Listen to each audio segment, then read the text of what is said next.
Good Hmm? morning, everybody. Good morning. How is everybody doing this morning? Mm. Yeah, they look lively. Their Hey, chat's they do. moving.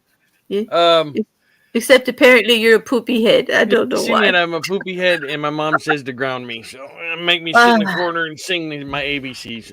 no, don't ground them. I don't want to do this all by myself this morning. Yeah. uh, so today, we are on. This is Nexium episode 2. Today we're going to be talking about Toni, Natali, and Nancy Salzman. With a brief insert with Barbara Boucher. Last week is an amendment to last week. I kept saying that the girlfriend was Barbara Boucher. I got them mixed up. The girlfriend was actually Toni Natali. Um, so I will go into a little bit on Barbara Boucher at the end of my section, and then for once I'm done with mine, Claire's going to come in and she's going to talk Nancy Salzman. Um, so this is one of the reasons we picked these two is because these two were there. They are the two that basically. Ooh, camera went out of focus. Mhm, These are the two that were there at the forefront of Nexium. mhm, When Ranieri created Nexium, uh, it was because of Toni Natali and Nancy Salzman. So mhm. we're gonna go into them next week. We will be covering two more individuals. I believe we're doing the Bronfman sisters and who else were we doing? Bronfmans. The Brothmans, and then there's well, of course, there's Mac, and there's I know we're Alice and Matt's gonna get her own episode. Um, mhm. we'll try to What's his remember by the end of the episode. name? I know. Um, yes, thank you, Chris. Actually pinned the disclaimer. Thank Thank you you, for that, Chris. Chris. I do want to talk about the disclaimer. There will be talk of rape and manipulation in this episode, but we will not go into any details. Mm-hmm. Um, so just for those that you um do have issues with mentioning of rape and manipulation, just be advised. Like I said, we will. I'm not. We're no. Won't go into any details about it. So, with that being said, Claire, do you have anything before I start my part? No, I'm gonna wait and do Nancy, and we'll listen very intently about Tony. And it, except for good morning, I'll just sit here and drink my coffee and make you mad slurping. A little bit. Yes, and like I said, once again, thank you, Chris, for pinning that disclaimer message Mm-hmm. because we don't want anybody upset or triggered at Mm-hmm. things coming at you that you weren't Mm-hmm. aware of. Like I said, the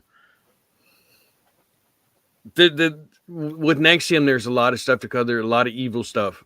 So just a heads up in the future Yeah, episodes it's hard talks. because Yeah, he's a manipulative type person, and we have to talk about their techniques and all. And it is quite overwhelming, even if you don't bring the man woman part into it. It's yeah, disturbing.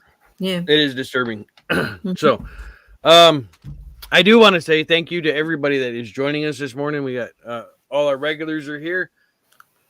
Thank you everybody for showing up. Thank you, Um, fan. Thank you for taking this journey with us. Hmm. And so, I guess without further ado, we'll jump into this. Um, Also, all of our if you look in the description, all of our links to where we got our information are in the description. So, all right, where are we at? Oh, okay, I want to make sure I didn't miss anything before we start. Yep. All right, so Tony had heard the legends. Keith was one of the world's top problem solvers. He had a 240 IQ, one of the highest ever recorded. He could speak in full sentences by the age of 2, and by 4, he understood quantum physics. He was a judo champion, a ski instructor, a self-made millionaire, and he even could play 7 instruments. We covered that last week, and yeah, most all of that is pretty much. What did we decide? He writes great PR for himself. Yep, yep. Yeah. Yeah. uh, Toni Natali's husband bought into the consumer's byline, which we brought up last week, which promised steep discounts on goods and services for a membership fee. Members got a commission for selling membership to others. Toni and her husband became the top sellers in Rochester area and traveled to Clifton Park, the Albany suburb where Raniere has long lived, to see the company's headquarters firsthand. Once there, Raniere noticed the smell of cigarettes on Natalie and said, Once there, Raniere noticed the smell of cigarettes on Natalie, she had said. He asked if she wanted to stop smoking. She told him he did. He led her to a quiet room and they talked about what makes her nervous and what makes her anxious. He touched what he called trigger points in her hands, telling her to touch them whenever she got the urge to smoke. Toni said after that, she never smoked again. When she returned, Natalie's husband asked what took so long, lost in conversation in something of a meditative state. She thought she'd have only been gone for 15 minutes. He had told her it had been more than 2 hours. Within a year, after constant nagging to move to Clifton Park, Natalie and her son finally ended up moving. Raniere secured her a job at the skincare company that Consumers Byline partnered with. By that point, she and Raniere had spent hours on the phone discussing deeply personal issues like her marriage and how she was molested as a child. Soon, her marriage would fall apart. For the next 8 years, she spent most of her time in a relationship with Raniere, which she said was largely normal, save for a brief breakup early on. She bought a home, though it was only in Natalie's name. Opened a health supplement store and cafe, and had a run of success. They would take her son to museums in New York and New Jersey to visit her parents. Caveat on this one. The house that she bought was directly butted up backyard to backyard with Keith Raniere. So you had to walk out of his house, go into her house. Part of the issue with that is Keith wanted sex all the time, every day, multiple times a day. And when he wouldn't give it to her, he'd rape her. So this was ongoing for years. So this was actually brought into attention later when she filed a lawsuit. In 2011. So, but we can get into that later on when we get into the actual criminal offenses for Keith Raniere. And wasn't he also seeing a lot of other people at the same time? Like Not at this point. Not at this point. It was at this point. It was just her. Later, that's where Barber does come in, and later at the end of his relationship with Natalie. So in '97, the relationship was breaking down. By that time, Raniere had met and Natali had met with Nancy Salzman, who Claire will cover in just a little bit, with whom Raniere would go on to co-found Nexium. I'm going to skip that because that's later. So what had happened is Natalie was having some issues, and she went and she found Nancy Salzman, and she talked to her about her issues. Like I said, Claire will go into all the more details on who Nancy is. But Keith had found out and decided to go and visit her for some reasons to find out what was going on, and that's when they strung up their relationship. So finding out that Natalie was seeing Salzman was what brought Raniere to Salzman, which led them to partnering up to create Nexium. So where I want to make sure I don't skip anything here because I've got cliff notes, and then I've got a passage a section I'm going to read that actually comes from Toni Natalie's book, The Program. So,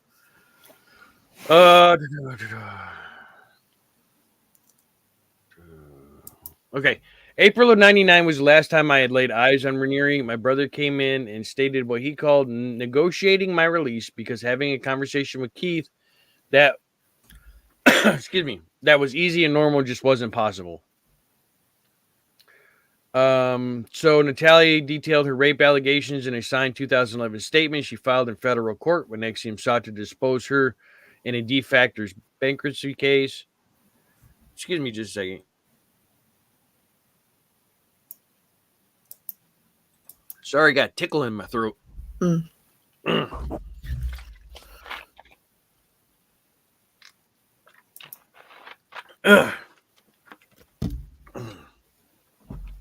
So prior to leaving him in 1999, Natali says she was raped repeatedly by Rainier, each time with him telling me it was harder on him than it was on me and that we needed to be together so I could share in his energy, is what she wrote in the statement.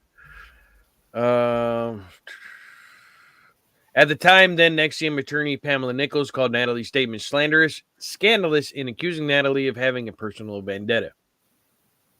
So that's just kind of a short breakdown of that relationship. Now, like I said, I'm going to read from Toni's. This is in Toni's words from her book, The Program. We'll make sure I didn't miss anything here for a second. Thank you, Lizzie. Appreciate it. Okay. In person, Keith was unassuming, even shy, surprisingly short. He had rosy cheeks and a bounce to his step, a mullet-esque page boy haircut, and George Costanza glasses. I actually have something I need to bring up here because I actually... And I will show you guys in just a half a second.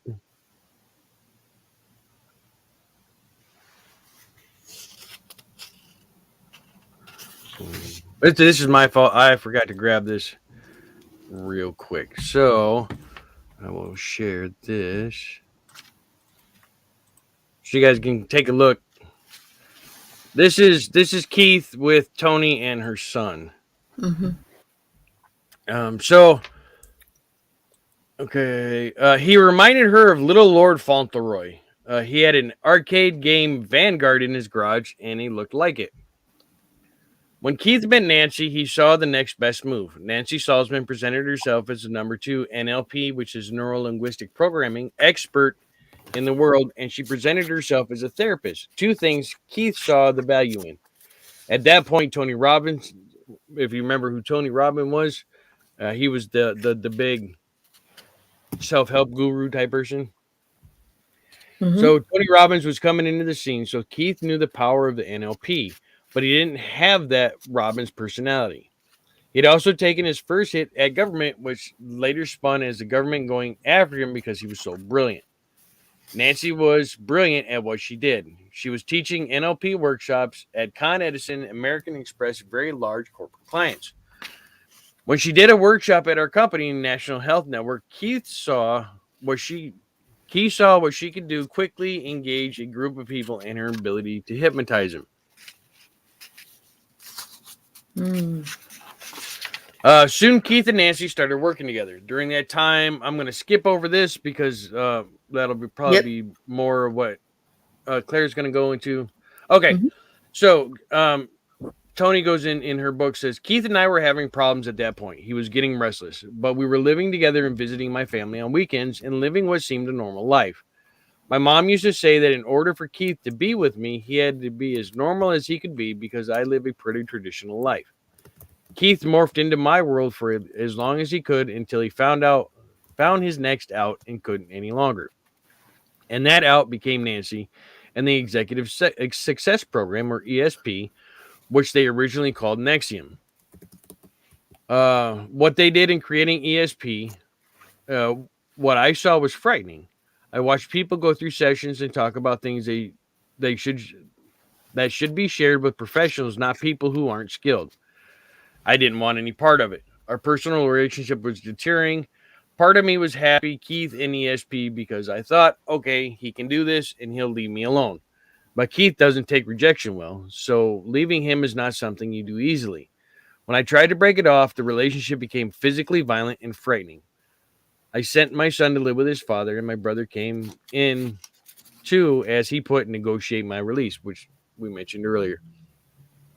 The thing is, Keith is lazy.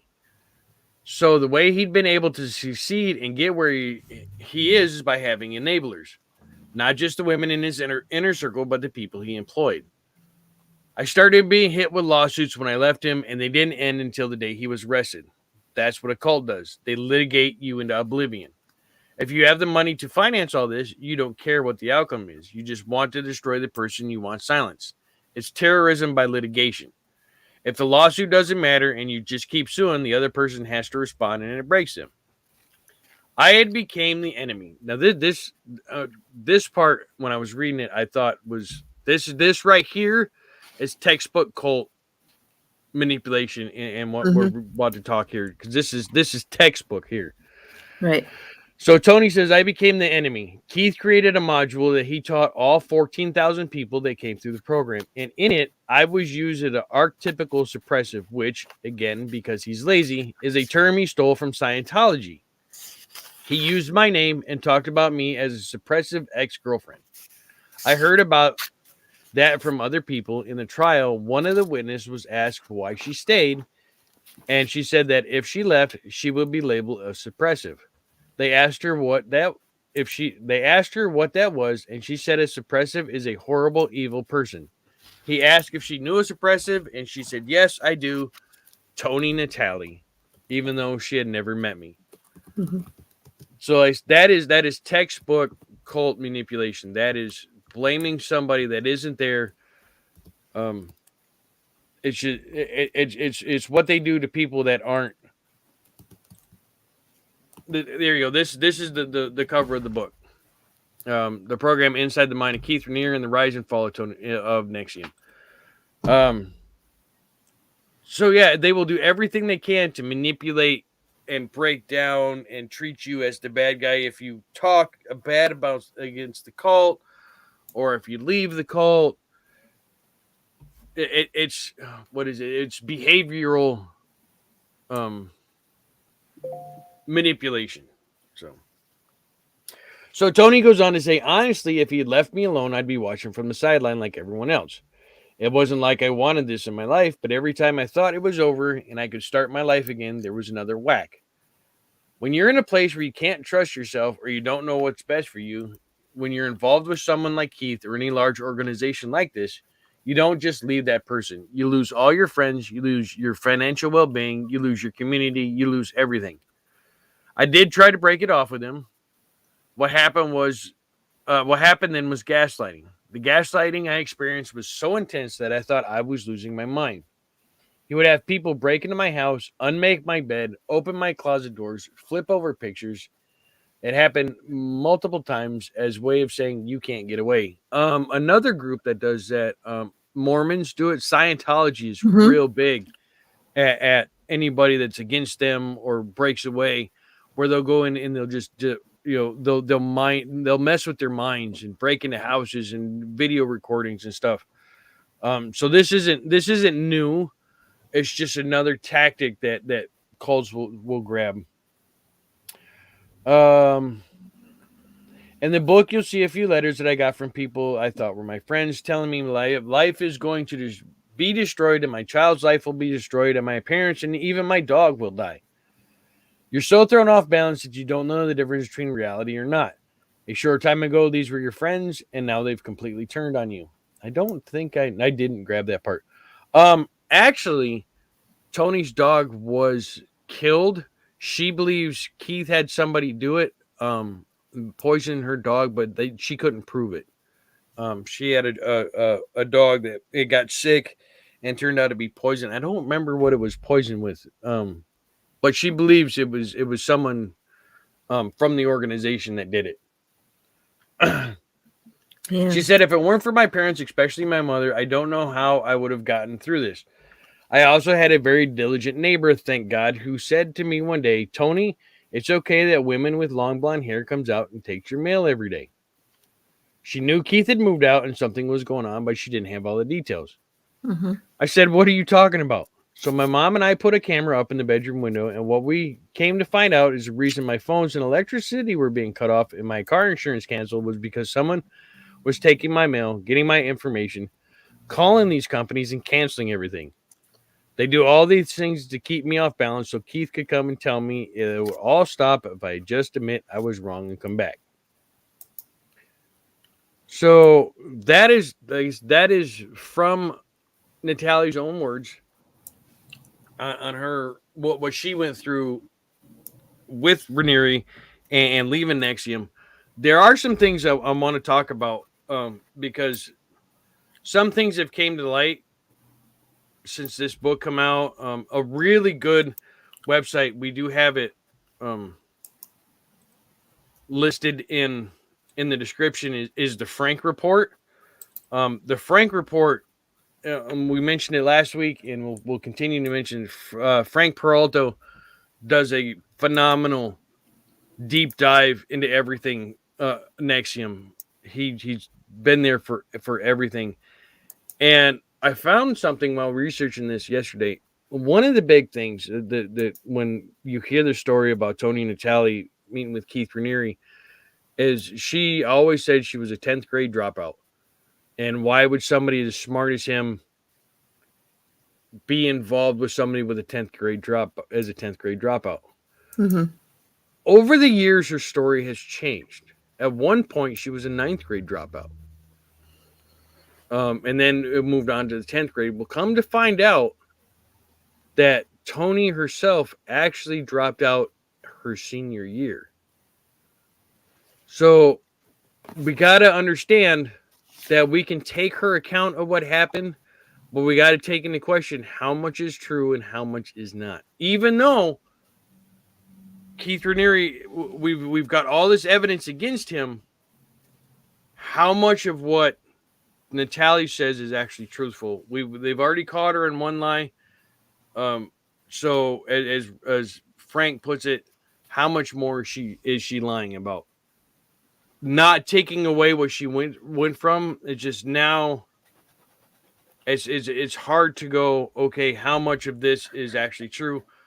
I believe a lot of it is true because you can get it from different sources about what's going on. But there are some things that just make you kind of question what's real, what's not. So, like I said, just remember when you're listening to these things, the things we come up with, a lot of it we have fact checked. A lot of this stuff can't be fact checked, like the multiple rapes she had talked about, or the way they met and things like that. We only have her word on how this happened. Right. So there was never any charges. There was never any charges of abuse or anything brought up until she went to sue him. Until they got into the legal stuff, right? And then somebody else. There was nothing about any of that until they hit her during the bankruptcy files, and they tried to involve her into it, and she's like, whoa. And that's when the rape allegations came. Now, I am not taking away that it may have happened. Right. I want to make that perfectly clear. We're just saying there's nothing legal. It's just kind of suspect because now we're looking at she didn't say anything until she got hit with something harder. So, so just keep that in mind as we go forward. I am going to dip in real quick on Barbara Boucher, and then I'm going to pass this off over to Claire. Now, Barbara Boucher joined Nexium. Excuse me. This tickle in my throat's driving me nuts. Okay, let me start this over. When she joined Nexium in 2000, Barbara was going through a particularly difficult time in her life as she was going through a divorce and her best friend had just committed suicide. She was taken by Keith's self-help workshop and found his curriculum to be profound, life-changing, and at the same time. Barbara knows that while she didn't find Keith that impressive at first, she began to view him through a different lens after completing her workshop. I think I have a picture of her. I don't remember if I did or not. I don't think I do. You want me to find one? Yeah, because I don't have a picture. I am going to bring up before we get in because I do want to show this. This is Toni Natali now. Just so you guys understand who we're talking about. There's just Toni with Keith before. So, and then Keith Raniere as we know him now. But they said this is, so you guys have an image in your mind of who Toni Natali is. So when Barbara joined Nexium, she worked as a very successful financial planner, but soon Keith convinced her to stop taking new clients and devote more time to volunteering with the group. He also began pursuing her romantically, and 6 months after joining Nexium, Barbara began to reciprocate his feelings. Keith also convinced Barbara to invest her personal money in a commodity account with him, and in time, she lost over $1.6 million, which amounted to her entire savings. There you go. I can pull a few up, but that's in happier times. You Yeah. could see how young he was when they first met. Now, mind you, Natali broke up in '99. Boucher became involved in 2000. Um, so Barbara thought that she and Keith were in a committed monogamous relationship for nearly a year until she found out that he was also involved with other women in his inner circle. Additionally, she began to notice Keith's abusive behavior in 2009. Barbara then left the group, but she did not before, but not before she and 8 other women confronted Keith about what they saw in his troubling behavior. After she left Nexium, Barbara faced years of harassment through insistent legal cases that were brought against her by Keith and his proteges. Once again, just like Toni and Natalie, she left and they attacked her. They said typical culting stuff there. She was wrongfully arrested and faced false extortion charges in addition to an onslaught of character assassination that attempted to ruin her reputation as a trusted member of her community. Although the cases were eventually dismissed, Barbara incurred massive lawyer fees, which forced her to file temporary bankruptcy pleas. Mm-hmm. Due to the relentless harassment, Barbara was forced to keep a low profile for many years, but she never backed down from trying to expose the group. Eventually, she became part of the group of ex-members who alerted the authorities to Nexium practices. Mm-hmm. And after Keith's arrest in 2018, she finally felt safe enough to speak out. There was a name for them. I can't remember. Was it the Nexium Six? I'm not sure of the name. I think it was the Nexium 5 or the Nexium 6. There was Something 6 like people. that, yeah. Yeah. The women that would converse all on the phone, they just all got together eventually after they left and started telling similar stories and then just started working together to pull all the information.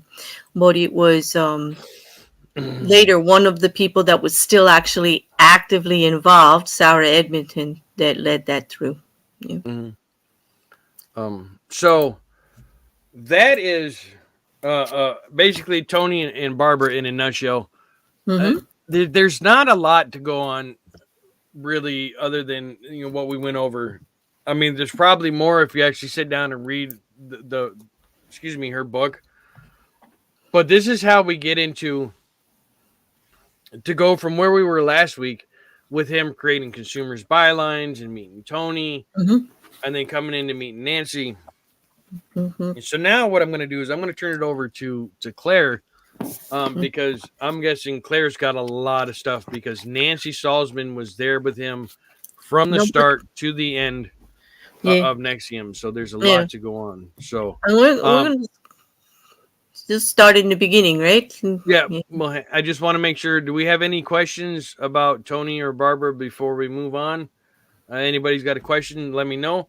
If you got questions, make sure that you let us know also. Mm-hmm. And we will try to get them out as we go.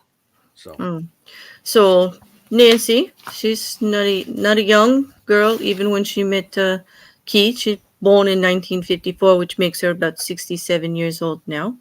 She was born, it looks like, in New York. She's been an East Coast person here in the United States most of her life. It's very hard to find a lot of detail on her childhood or anything like that.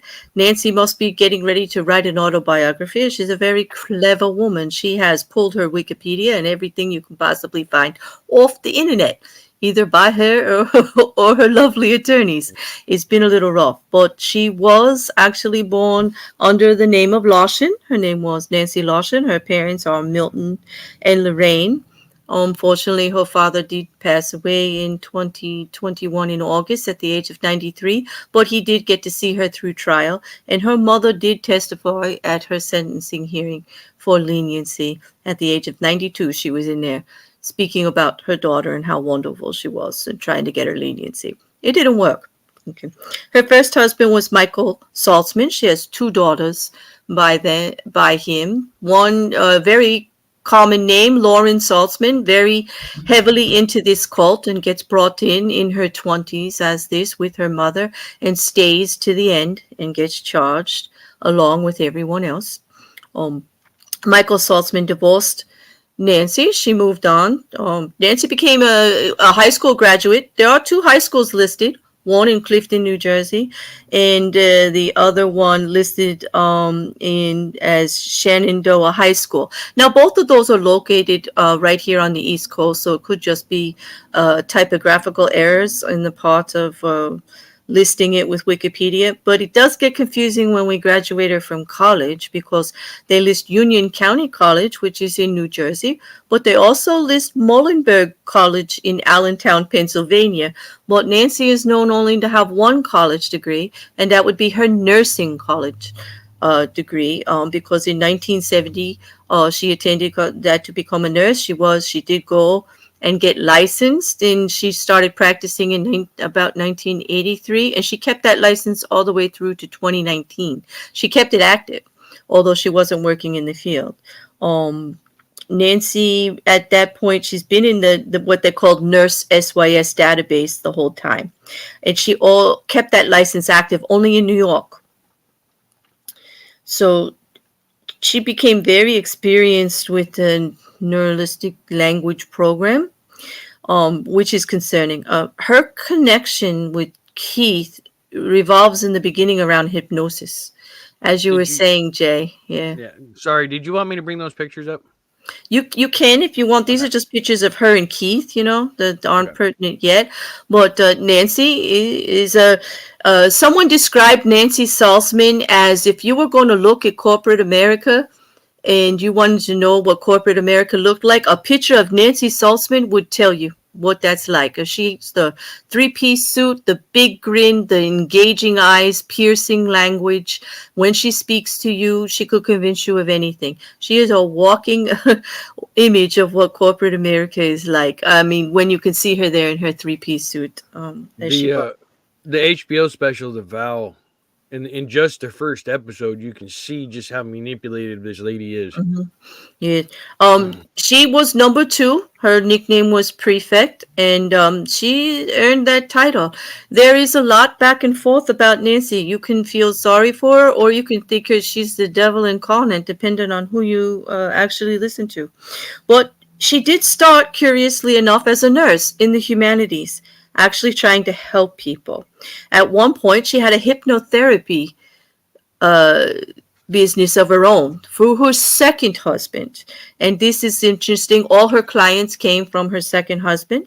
The connection to Keith comes through from her connection with her first husband. Actually, Susan Padilla introduced them, and she was looking for a hypnotherapist and recommended Michael Saltzman recommended his ex, Nancy, to her, and that's the connection through, because Keith was looking for someone heavily trained in hypnosis.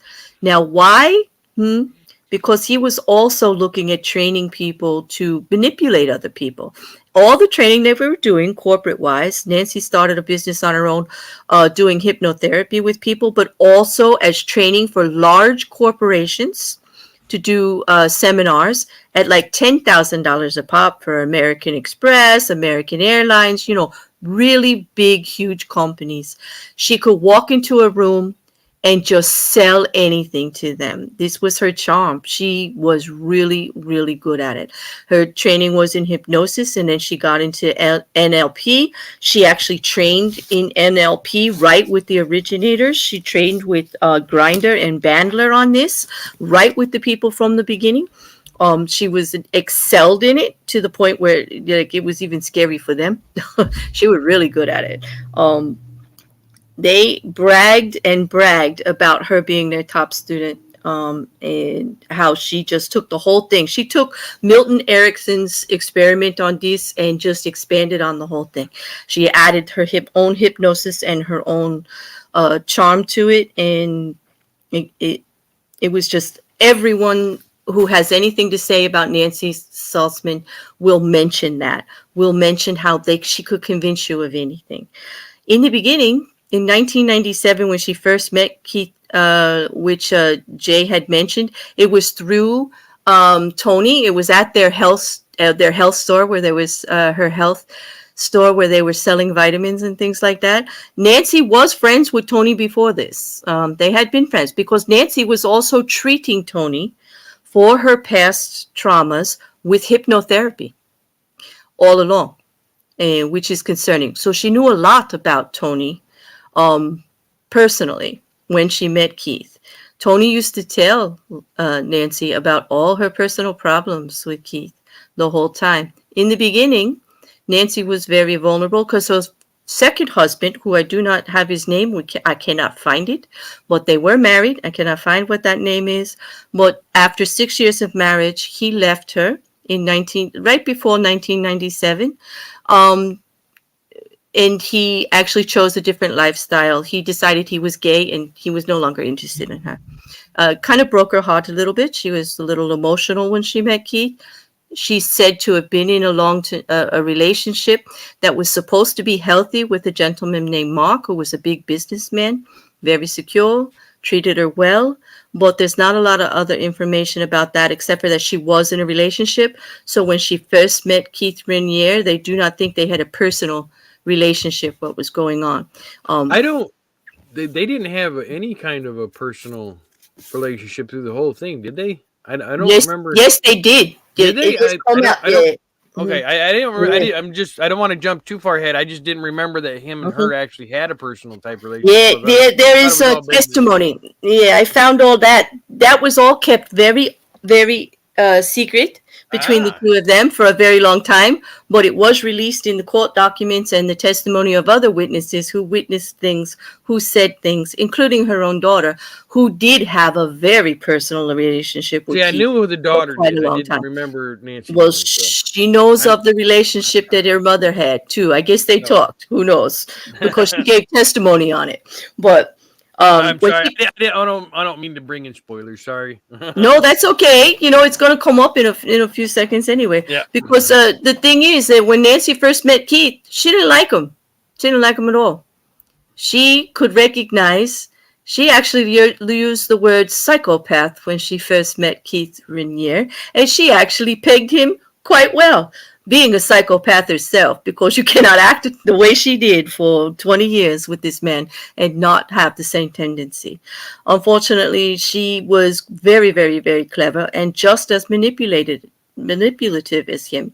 She did not want to go in business with him at first. He coveted her because of her skills. He actually pursued her quite aggressively through Toni and a circle of girlfriends that Toni and Nancy already knew that were already involved with Keith Renier. That's why I asked you if he was, sleeping around a little, because there are 5 women in this circle around that time that were pressuring Nancy about how great Keith was, and singing his praises about him and him wanting to start this ESP company, which would, be a company on convincing people on how to do things, how to market things, how to sell things, by using hypnosis and NLP techniques.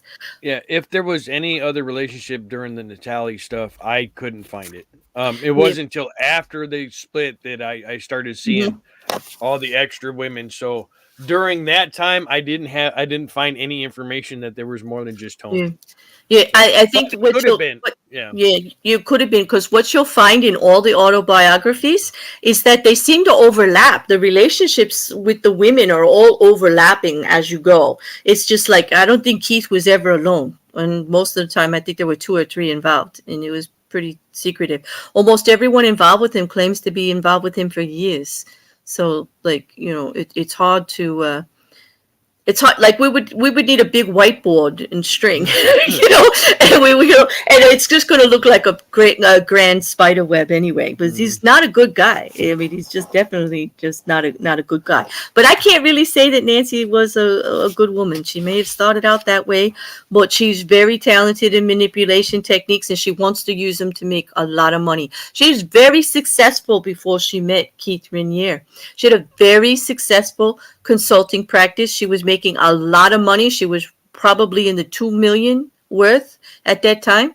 And she knew that she was going to have to, if she got involved with him, the first thing he told her is, if you get involved with me in this business, you're going to have, it's going to be forever. You're going to lose your other business and everything because we have to concentrate 100% on this. She actually was quite turned off by the agreement he gave her, which was quite a number of pages long, and it was like a very binding kind of a covenant not to compete thing. If you understand that, it means you can't do anything related to consulting or personal enhancement skills, which is what they wanted to do. They wanted to teach people how to be the best they could be and get everything they wanted, with this new company that they were starting. He didn't want her to have anything to do with any other company about it. If she signed on with him, it was like for life. That's how this read, and that's how Nancy interpreted it. So it took her quite a while to be convinced. And the popular opinion of everyone that is interviewed about it is the women are the ones who actually convinced her, because she had already deemed him to be a psychopath. She wasn't going to listen to him. But she saw something there that would be successful, and she saw what they think was money. They think it was money that turned her, the idea of making even more than she could on her own. In doing this. So once they meet and decide to open up that business, she became responsible for setting up all of the training programs and all of that. I don't know how far you want to go with this, with the history of them. Their relationship became, he let her set up the program. She worked very, very hard for him once they decided to start this company. And in the beginning, Toni was in it. They were all doing it together. Toni and Nancy were still friends for a while, and they kind of remained pretty cordial up into the bankruptcy filing, where Nancy chose Keith Rainier's side during all of that, and their falling out came, and they no longer spoke, Toni and Nancy, any longer. But they remained friends, and Toni remained in her hypnotherapy, even though Nancy at this time had stopped her private practice for hypnotherapy after the divorce. All the clients left, but she kept a few on, and most of them were friends and cohorts of Keith Rainier. Yeah. Now, my thought on that is the reason why they kept a relationship like that is I think Nancy was using that to keep tabs on her. I think it was, and that has been stated in several of the witness statements that they knew a lot about Toni, and they were able to manipulate her because of the things that she would tell Nancy and Nancy would tell Keith. Nancy and Keith started working together very closely, and they were like hardly ever separated. They were living, on and off in the same facilities all over the place. Even though there was no sexual relationship, he depended on her for a lot. What he ate, smoothies, all kinds of things. The testimony from her daughter actually made her mother appear as if she was some type of robot slave to him at some points during this relationship. Their relationship went right up until the end. And without getting into all of the details of the actual testimony that came out, it is said that they exchanged a lot of emails. There was a lot of, if not what you would call traditional sexual relationships as far as intercourse. There is no evidence of anything that was done to Nancy against her will, but they used to call it wet kissing, which would be a sexual relationship, but not exactly intercourse. That was what the two of them were known to do everywhere. But now, the emails, yeah. Question, I don't know if you were going to get to this or not, but was she required to have the same body type like the rest of them were, or not? She did diet towards the end. Lauren does give, the daughter does give testimony during the trial that says that her mother was frail, underfed, a nervous type. Things were starting to fall apart. Keith was blaming everything on Nancy, and he was quite abusive emotionally and physically, as far as like telling her that she couldn't eat or drink, telling her she was the devil incarnate for liking coffee, which I really hate him for that. I mean, it's not a good thing. That it was a failure of her, a personal failure of hers, that she liked caffeine and coffee, even though he was known to drink energy drinks like water. Yeah, but the coffee is the devil. Stop.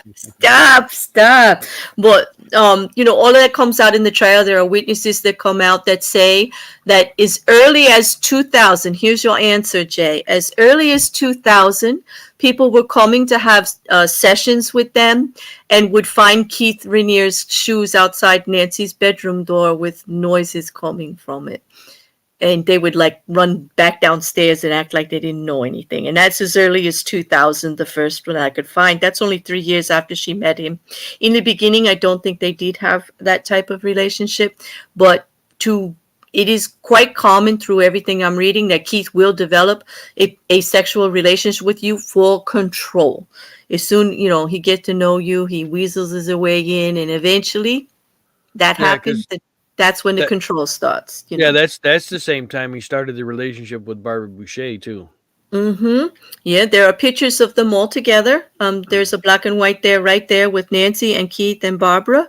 They were always all together, just like they were always all together with Toni in the beginning. There are pictures of Toni and Nancy together everywhere, and some even with Keith. Without getting into too much about the businesses, I don't know how much you want to go back on that. She definitely was responsible for all the training programs. Keith, at this time, I found this very interesting. In researching Nancy, it came up that they were both interested in Scientology at one point, and Keith had a friend, where Scientology was located, and was send me all the Scientology books and training that you can find. And when they set up their training program, they did use like a 12-part mantra during it. And at the end, they're praising Keith and whatever, and it had all the steps, going on there. And they were taking things from Scientology, from other types of, from, the Milton, the Milken experiments, and from, this NLP training especially, and hypnosis. Like they were literally hypnotizing people. Of note, Nancy Salzman put testimony, and this was in black and white in the court documents. She said when she first met Keith used to record their meetings when they were talking before they actually signed their deals, to become in business, when they were getting to know each other better. And she wanted to get to know him a little bit better because she was thinking he was a psychopath. She tells later that she has no recall of some of these meetings, absolutely at all. And she believes he hypnotized her. And many people that get out of this cult say the same thing about meeting Nancy and meeting Keith and having those first meetings in the beginning before they actually join, that they don't recall everything that happened. Now, I read a piece by Stephen Hassan on this, who actually addressed that, and he said it's quite common, and that they probably were using hypnosis and NLP to put them in some type, so you didn't remember everything that was said. Kind of like coerced you into believing it. And he thought that that was a natural gift of Nancy's, and that she was purposely doing that. And he found it quite interesting that Keith did it to her so early on, that she would not recall. And then this is how she got involved. This is why her first instinct was psychopath, and I'm not signing this NDA. And a week later, she's signing it and in business with him. Yeah. Like, seriously, gave away everything and is in business with him, and dropped this boyfriend she supposedly had, like cold, no reason, no nothing, just out of her life completely. Boom. I want to, before we get too far away from it, I had read somewhere that the reason why Keith and Nancy weren't actual Scientologists is because they thought the whole Thetans and outer space thing was just too crazy. They did, well, yes and no. They actually thought it was fascinating that people saw that and still believed. They did. They were like, wow, that's really good training they got over here. We got to use some of these techniques. We have to show people that you've got to get the bad out, and that you're not a victim. Like their big thing was like, there are no victims. You're in control of everything. Like, don't play like that. Like bad stuff doesn't happen to you unless you've done something, which was very contradictory to some of the things that had happened. But they did, what really kept them from from believing or joining anything to do with Scientology was the money. Like, no, because like no matter how they entered into that, they would have to pay, because there was already people at the top, and they both decided they wanted to be the top. they were going to be, it was going to be them. It was like number one and number two, and every penny's ours. And like, we have control of everything. Keith Rainier needed Nancy Salzman. They would not have Nexium or the control that they had. It was when the two of them got together that things got scary. It was when the two of them got together and saw the power they had to change a room, and it was evident right away. The two of them together became the huge problem that Nexium was. He fed her ego. She wanted to be in control of things. She was a little depressed when he first met her and feeling like disregarded, but she was a powerful person, and she had a huge ego, a very, very huge ego, and he fed it. He made her number two on purpose so that they could go there. And he actually used her belief in the afterlife and reincarnation to kind of weasel him way in. He told her she was the reincarnation of Adolf Hitler, and he used to brag that he had Hitler on his side. Yeah. I read that one. I'm like, what, really? So at the end of the trial, there was testimony by a witness that said at one point another person had come forward, somebody that does those afterlife, and I can't recall the name, I'm sorry, but had come forward and said that, they had told Keith that in his lives before he had been Mussolini, and it was appropriate that Hitler kind of did him in. Because another thing to tell you how clever that Nancy Saltzman is, she's the first one that turned on Keith and got that light sentence, man. He got 120 years because Nancy Saltzman went right to the FBI and said, hell no, I'm not going down for this. Like, boom. What do you want to know? What do you want to know? Interesting little side note. Belinda Paul says the Scientology truther channels have done a lot of stuff on Nexium. Yeah, of course they did, because they're like bashing them. They're bashing them because But a lot of it comes from them. Like they gotta hold them down. But it's gonna come out that a lot of the stuff is very similar, very similar. As a matter of fact, the hypnosis and the NLP techniques are probably quite ingrained in there with Scientology, and they just take it a little bit farther with the punishments and things like that. Of note, towards the end, personally for Nancy, everything's going great as long as she's on top. But when things started to fall apart, she got blamed by Keith a lot, and he started to torment her emotionally and physically about it. He kept her out of her own home during meetings. Like, he would hold the meetings for the group, and then he would mad at her. He wouldn't let her in her own home. She's number two, and she can't even get into the meetings. He fired her and hired a whole new executive board when he blamed her for some of the other ones trying to turn testimony against him. Didn't he say everything that went wrong was her fault? Everything. He blamed her for everything. And he trusted her at once. She built it for him. And then when he didn't get what he wanted, he blamed everything on her. Everything. If there was a lawsuit, if somebody came at them, when those 80 people, the victims, decided to sue them for whatever, the ones who had left, he blamed that all on her. She didn't have she wasn't talking to anybody. She didn't have anything to do with that. But everything that went wrong was her fault. Nothing was ever Keith Rainier's fault, ever. So he blamed her for everything. Like, you're number two, you built this, you should have built it stronger, you should have taken care of this, you should have known this one did this. It was terrible. Because she was fed, her ego was so fed as number two, but at the same time, he couldn't let her have it. Like, he just could not let her stay there. The bigger she got, the more he saw her power, the more he had to tear her down. It became quite contentious, actually. She wasn't in her own meetings. He was using all her programs and everything, and he was just trying to, actually, the whole company was in her name. You know that, right? Every single woman has everything, stuff in her name. He had nothing in his name.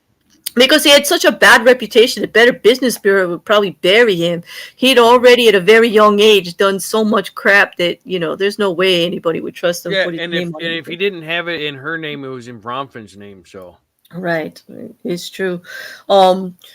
The sad part is that in 2017, before the arrests come, before, they're under investigation, they kind of know the questions. They kind of know stuff's coming because there's a lot of talk, records and this and that and the other thing.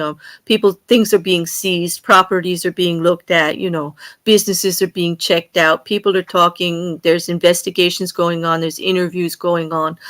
They know something's coming. But in 2017, amongst all of that and with the pressure, Nancy gets diagnosed with breast cancer. And she says in support of Keith that she's going to allow Keith to heal her through his techniques. She's not going to go and get any kind of medical treatment or regular, just regular kinds of treatment. She's just going to go through belief and healing herself and not being a victim, and that she must have, she's telling Keith, yes, you were probably right. I could do things better because, you're going to believe in me and I'm going to get through this. So she builds him up a little bit. But now there are other people that say while she was doing this, she actually was getting treatment behind his back because he got arrested in March of 2018. And she actually had her double mastectomy and medical treatment, which she couldn't have had if she didn't get any type of treatment beforehand.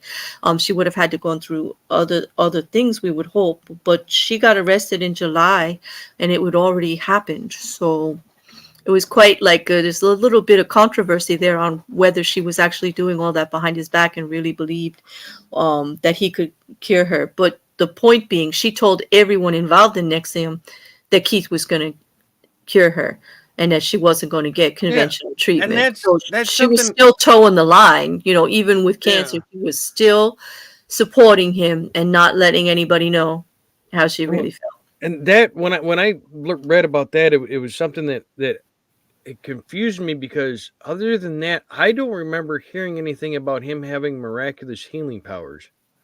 He thought he could. No, he used to say he could.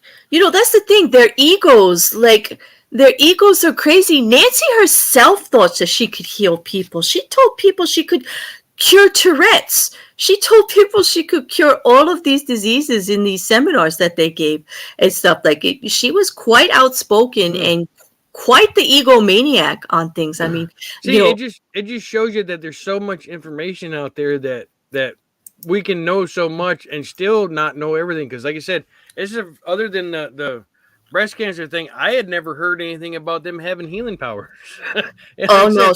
I've listened to and read so much stuff on this thing, and I've never seen it come up except for that one time. But obviously, Claire knows, so there's something out there that I missed. So much information.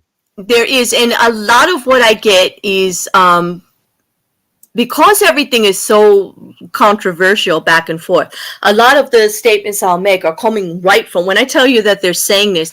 These are the witness testimonies under court of law. So I think they might be telling the truth. They're going to go to jail, right? So I'm believing more of that than some of the other. So if they have quotes in there of Nancy saying, you don't need why bother to finish your degree when you can just say you did? Who goes and gets a 2 or 4 year educational degree in business when you can just tell everybody you did? And she literally said that. They got it documented. They have it down there.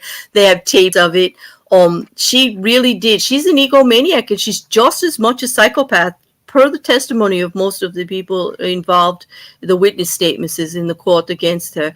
The judge didn't give her much leniency. He gave her, they gave her a lot, but they were actually petitioning for her to have no jail time because she was quite cooperative in the court case, extremely. He got 120 years, and it's because Nancy told them everything between Nancy and Allison Mack. Yeah, and we'll go into more detail on that when we get to the court case part, which will probably be the final episode. Is we'll go through all the court stuff. But the name reminded I just to jump in here real quick. I remember who we were going to cover next week is Sarah Bronfman and Kathy Russell. That's right. Kathy Russell, the bookkeeper, and Sarah. Okay. Yep. The bookkeeper. Yeah. Okay. The bookkeeper. So sorry, go ahead. Continue. And I'm pretty much, unless they have questions. I mean, that's pretty much it. you know, as far as her personally, I mean, I could go into great details about Nexium itself, but you know, that's kind of different than what we were Yeah. going to do. Just basically, they bonded over their psychopathy and their use of hypnosis and neuro-linguistic programming. They are both heavily, heavily into it. You know, like I said, she was quite successful before her and Keith got together, and he looked at her like, you know, this is my ticket. You know, and he was going to do anything to get that partnership. Yeah. It's kind of interesting to think that next week episode is basically going to be about the money because Oh, and money. Sarah Bronfman brought in the money and Kathy Russell is the one that Mm-hmm, kept all the money. So yeah, next week mm-hmm, will be all about the money. It's all about the Benjamins next week. mm-hmm. um, A native atheist says he couldn't pick a better person. I mean, when I say a better person, she wasn't a good person. So like better is I probably misspoke. Let's just say they were very well matched as far as yeah, psychopathy and their they're their psychopathy and desire psyche. to just accomplish these goals regardless of what happened to anybody else. They were both egomaniacs. They both thought they knew better than anybody else. And the two of them getting together was a nightmare for everybody else in their circle. So for the next 2 weeks, we're going to do um like next week we're going to be covering Bronfman. The probably cover both the Bronfman sisters Mm-hmm. and Kathy Russell. The following week is we'll get into Allison Mack and her Mm-hmm. connection with Nexium. Um, that me and Claire still got to sit down and figure out how we're going to do that one.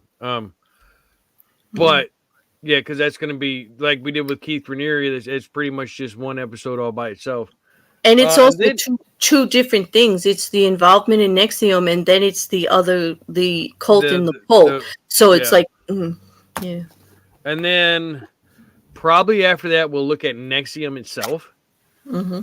Um, we'll tell you what Nexium is about, what it was supposed Mm-hmm. to be about. I know you're kind of getting the overall feel for it as we're introducing the major players, but we want to look at actually what Nexium stood for, what it was supposed to do, things like that. Mm-hmm. Then the following week we'll probably get into DOS, and then the secret slave master relationship from DOS, and then we'll probably do the court battles. So that should be the next 5 weeks if I Yeah, figured it out right. I have a that's it's going to take at least that long. There's so much here. Yeah. Hey, I have a question for you. Yeah. In regards to the DOS, just the cult inside the cults, without Mm-hmm. going into details. Did Toni ever claim any knowledge of any of that? No. Toni Mm-hmm. was out Mm-hmm. before that. She was Mm-hmm. out way before that. Mm-hmm. I said when Toni was out, because Ed actually asked this question a bit earlier too. Toni left in '99. Mm-hmm. 2000, late 99, early 2000 is when Nancy and Keith started ESP, which become Nexium. So she was actually out before that. She was right there at the very beginning, but then she was gone. Mm-hmm. Boucher was there at the beginning. Doss didn't come about till after Allison Mack got involved, Right. And which was years yeah, after Nexium had already been right, in the works. So, right. but yeah, And no, Toni never had anything to do with Nexium itself. because they are saying that Nancy, there's two stories. They're saying Nancy Salzman was kept out of that they purposely didn't let her know about that was they hid it from her. And yet there's the other story that Keith actually practiced a lot of it on Nancy first before he got these ideas to do this. Well, So between from Nancy what, and her daughter Lauren, yeah, and so you know, but if the daughter knew about it, I'm finding it hard to believe that Nancy did not. yeah, But as yeah, as far as Toni goes, I think he started the manipulation with Toni mhm, before he got to Nancy. I think that's where you'll see with cult leaders, especially they'll have someone they'll start their or a group of people, they will start the little Mm-hmm. manipulation going before they start to hone it in. Mm-hmm. I think Toni was that first one. I think she was the catalyst of the manipulation that he built to and up to all the way until he, Nexium for what 15 years or something like that before DOS was created.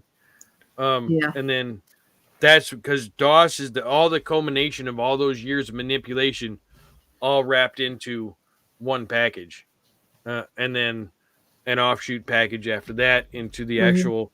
I'm trying to remember if there was a name for the slave master program, but I can't think of it right offhand. I know DOS itself was a program for only women to help Mm-hmm. empower them.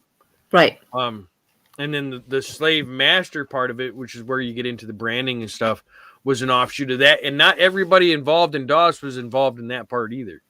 Right. They had like a So hierarchy, and it was, yeah, it was very secretive, and yeah. boy, So, well, boy, it was a lot, huh? yeah, Yeah.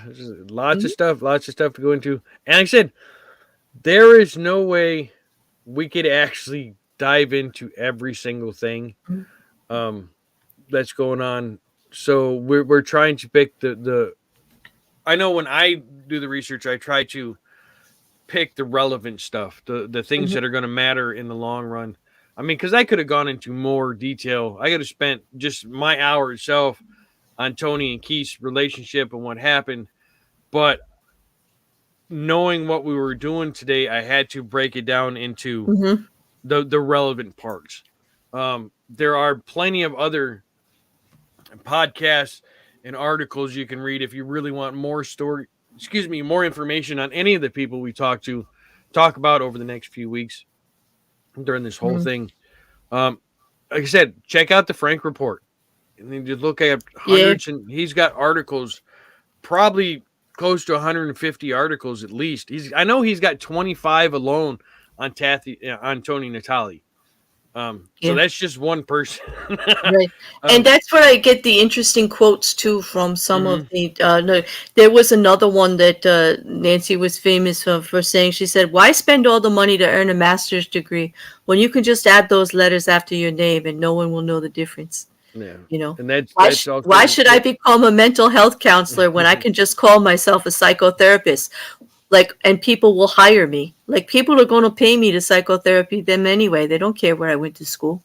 This Mhm. is like she was a psycho. Like she's saying this all well before they're involved in the cult. Like, this is how she's representing herself out there. But she could convince people. She's a charlatan for sure. But very So, talented. Yeah. um, I want to thank everybody for showing up and joining us again for week 2. Yeah. I said from here on out, it's going to start being tougher and tougher for people to listen to because what Mhm. happens, we have now breached into the point where Nexium begins, Right. and from here on out, it's going to be tougher and tougher to listen to. Hmm. Um, we here at Hereticals, and I know Claire also, will not be offended if you do not tune into these episodes because I know Right. for some people it will be hard um, to listen to, and we 100% understand. We will not be offended if you don't show up, Right. or you don't watch, you don't listen. We get that. These Right. are not topics everybody can listen to. Right. Some of Protect your us, mental health. Yeah. yep, some of us have a morbid curiosity. Some of the stuff I've read and listened to even bothers me. Hmm. But I think it's important to get this out to educate people. Um, so that's why I said we'll have a disclaimer at the beginning of all the episodes from here on out, because there will be talk of things that are not good for people's mental health. Hmm. I want to thank Claire for joining us once Yeah. again this week. Oh, Um, my pleasure. I love this. Mm. yeah. Next week, like I said, we'll be talking about Sarah Bronfman and probably her sister also, because the two are kind of joined at the hip here in this part, and then Kathy Russell. So Mm-hmm. it's all about the money next week. Also, I do want to shout out for this week's six pack. It is Kent Hovind Appreciation Day on six pack here on Hereticals. This The is like pre-show fun. Pre-show for that starts at 5:30, where Chris, Matt, and Jen will be, as far as I know, will be starting the whole shindig, and then the rest of us will be in at 7 for the actual showtime. Check out Claire's channel when you get a second. She has some great stuff. True crime on Mondays, AITAs on Tuesdays. And I gotta and then I'm here on Fridays and here on Wednesdays and Fridays. She's got her on Saturdays. She got Mayhem. Well, I moved Frayham to Friday nights now. Oh, okay. So Mayhem is Friday. So you got a busy Friday, just like me. I got busy Wednesday. I have 2 panels on Friday, and I have Mayhem. So I'm gonna go. I don't know. It's gonna be fun. Yeah. Well. So. Thank you all for showing up. Yes, 402. We're sorry that you missed it. It's 7:30 on Wednesdays. Just so for a heads up, it'll be Cults and Conspiracies are 7:30 a.m. on Wednesdays. Oh, the good thing is there's replay. Yes, you always go back and re-listen to it. So. Yep. Thank you all for showing up. Thank you to everybody here. Thank you to our mods, our members, and just our regulars, and the lurkers that we know are all there. Thank you all for myself, for Chris, here at Hereticals. Thank you, Claire, for joining us, and thank you all once again. Until next week, until next Friday, until we ever meet again. Thank you, everybody. Yep. Enjoy yourself and be water, my friends. And drink coffee.